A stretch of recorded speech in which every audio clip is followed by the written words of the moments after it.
बराह रास्त इस वक्त आपको लिए चलेंगे अता तारर और इसके साथ साथ ahsan इकबाल इस वक्त गुफ्तगू कर रहे हैं, न्यूज़ कॉन्फ्रेंस कर रहे हैं. Intentions of disrupting our peace. We had a foreign guest here who was in the red zone for the past 2 days. And the miscreants, they were armed with latest weaponry. They were carrying tear gas shells. They were carrying pebbles. They were carrying catapults. They had all kinds of weaponry with them. And despite the orders of the Islamabad High Court that no protest is to take place, these miscreants tried to breach the red zone and tried to wreak havoc with our country when our economy is doing so well. And I think we had offered that this protest be carried out at Sangjani, where it could have been done very peacefully, but they did not come with peaceful intentions. I had released footage 2 days before where their people can be seen, professionals can be seen, firing, using weapons, using tear gas shells, using stun guns, using pellet guns. What was the purpose behind this? I fail to understand, and we become so immune that 4 ranger personnel were run down, 2 police constables were martyred, but their bloodshed, we've become totally oblivious to that.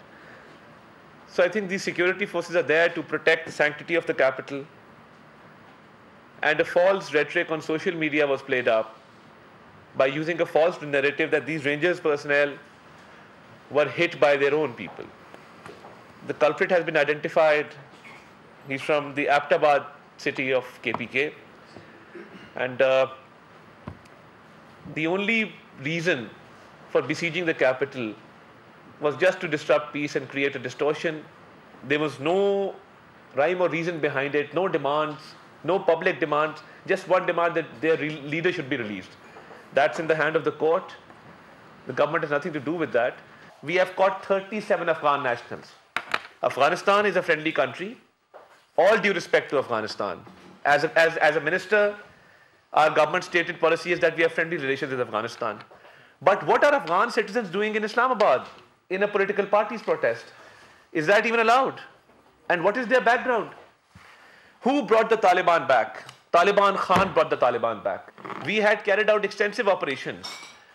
From 2013 to 2017, we had brought back peace to KP, we had brought back peace to Karachi. Suicide bombings and incidents of terrorism had come down to a grinding halt. They had come down to zero. But Mr. Taliban Khan comes back, and because he's always been a Taliban sympathizer, he brings them back and makes them settled in these areas. Now KP is fighting a war against terrorism, and the Chief Minister is not interested. He's not interested at all in education, in health, in social sectors, in maintaining law and order. 50 people have died in Kuram. And you have people besieging the capital from the same province. The same police force which is supposed to be maintaining law and order in that province is besieging the capital. There's no justification for that. So the terrorism, the rise in terrorism in Pakistan, there's only one man responsible who promote violence, and this is the same party where religion is used as a tool. You saw a statement against Saudi Arabia the other day. What was the purpose of that statement? There was only one purpose of that statement: to play with the religious sentiment of the people of this country. They've always done that. They will use religion wherever they can for their own political purposes. They will use the Taliban for their purposes, political purposes, and they will use religion for that purpose. I would just briefly like to condemn sacked office of Ek News, a reporter of AP, the office of 2 other news channels, AGN and Sama TV. They were ransacked. So I will now request Federal Minister for Planning, Development and Special Initiatives, Mr. Ahsan Iqbal, to address you. Thank you very much. As Minister, Information has shared with you that in last couple of days, a political party whose head is Mr. Imran Khan tried to create mayhem in the capital, and they, armed with latest weaponry, brought their workers, supporters to not only carry out a sit-in in Islamabad, but also they intended to occupy Parliament House like they did in 2014. At that time also they entered red zone and in the name of sit-in, and eventually they overran Parliament House. They burned this building where we are sitting, the PTV headquarters. And subsequently we see that there is a pattern of violent politics that PTI has been carrying out. After 2014, they had number of long marches which failed. Again, they brought their workers from Peshawar under the umbrella of KP government. There was one march in 2016 which was successfully stopped at the borders of Punjab province. They could not enter Islamabad.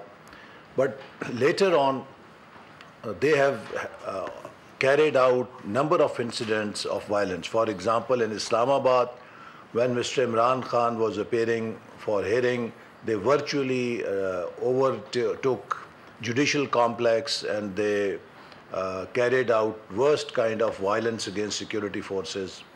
In Lahore, when court orders were delivered to them for appearance before the court, PTI workers armed and also very extremist kind of people from KP who had joined their ranks.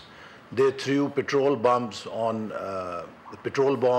police, as a result of which number of policemen were seriously injured, including one of our senior officials who is heading the Islamabad police. He almost lost his eye.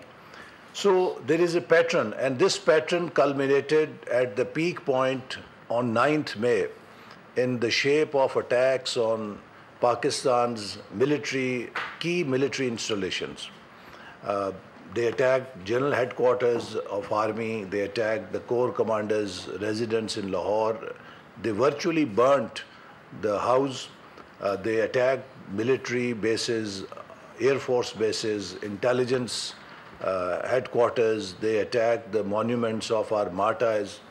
So violence was carried out against military installations at a level which was never seen before. And I think no democratic country, whether it is USA or UK or any European democracy, no democracy would allow any group in the name of freedom of expression or action such activities where groups could attack their military installations and vital state institutions.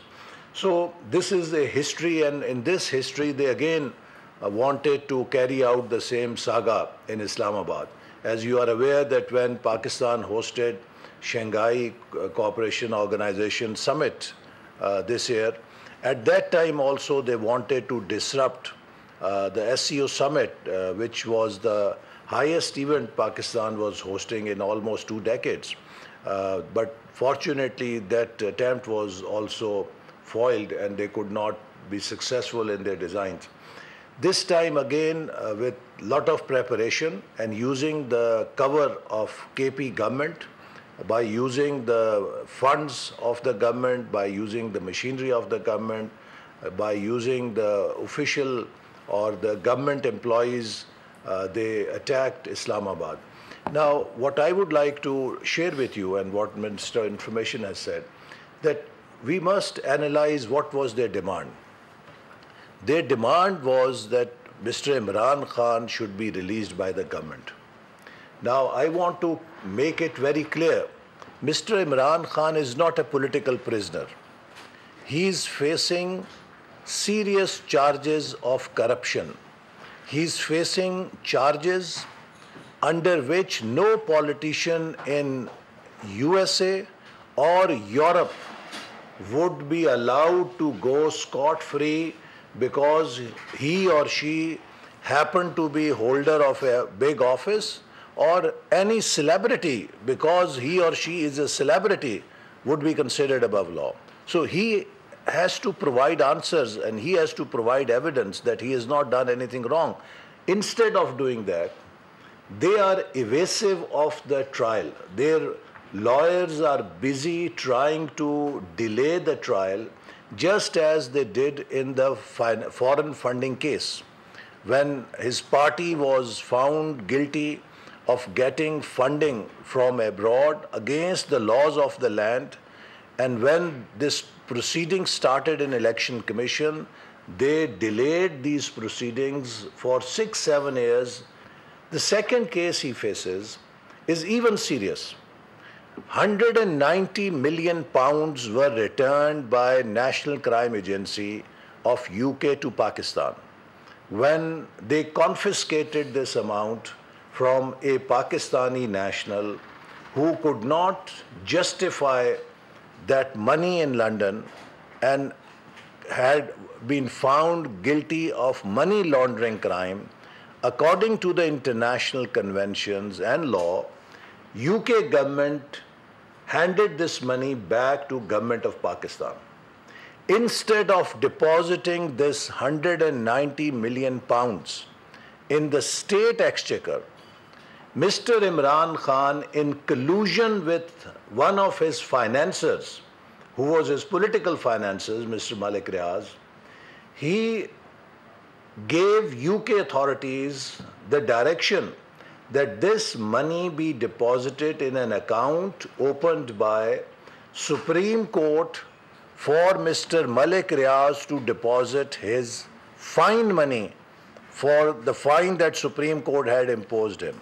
So actually what Mr. Imran Khan did, he converted that money that had been confiscated in London into white money for this financier of his, and he stole 190 million pounds from Pakistan's treasury.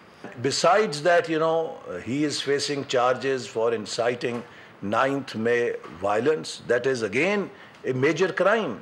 Look what happened in UK when recently there were racial riots, or before that there was arson on the streets of London.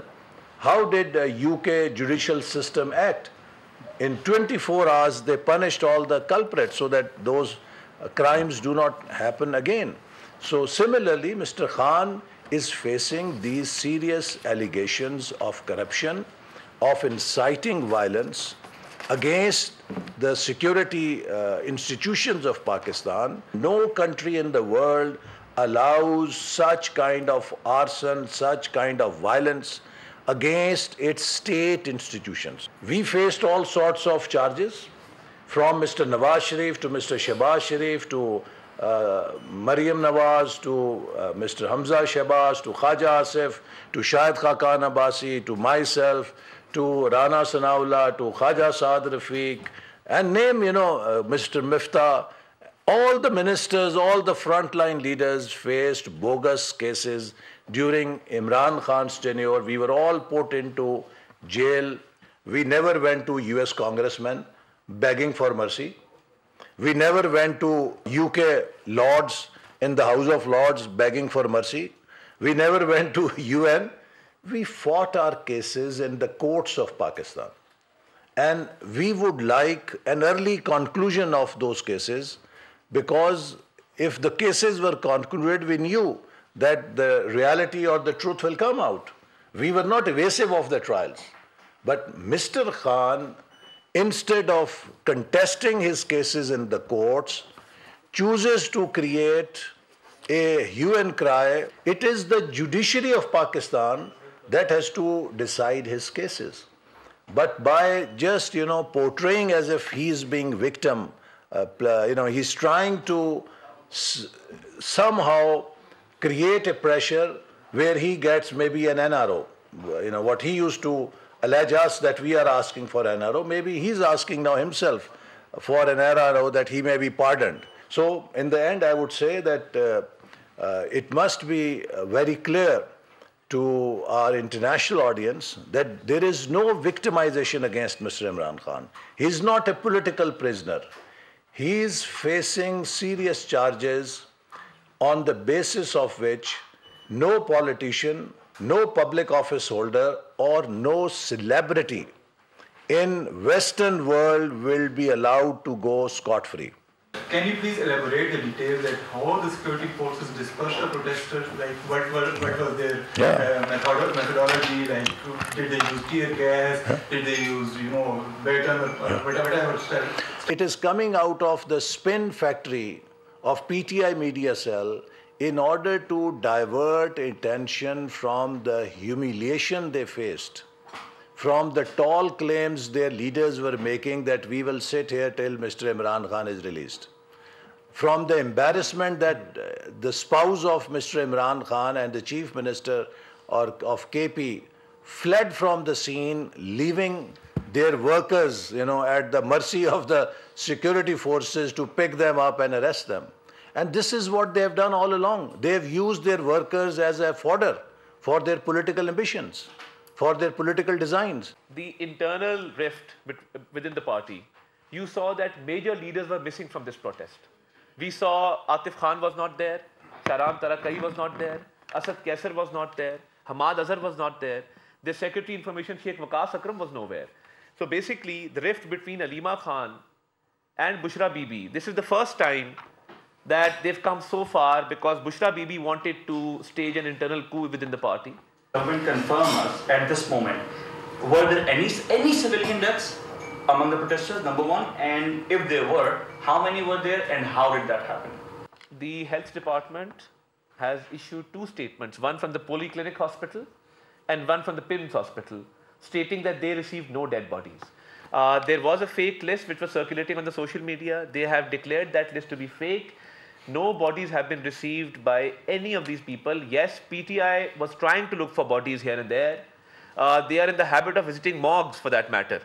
And in the past, we've seen that they've owned funerals of ordinary citizens and putting a flag of PTI on those bodies. This has been done in the past. We're told that the Polyclinic, they had brought in 4 dead bodies of civilians with gunshot wounds. How did those people die if it was not as a result of what happened during the course of the protest? Can you explain? Because I know that you've said there's been mistakes in the hospitals. That is contradictory. Both the hospitals, Polyclinic Hospital and secondly the PIMS Hospital, both have denied receiving any dead bodies or any gunshot wound victims. Secondly, there was no live ammunition. Let me confirm that. The police, the rangers, all security personnel deployed on ground have been forbidden, and there is no live ammunition ever in any protest. That's the stated policy of the government.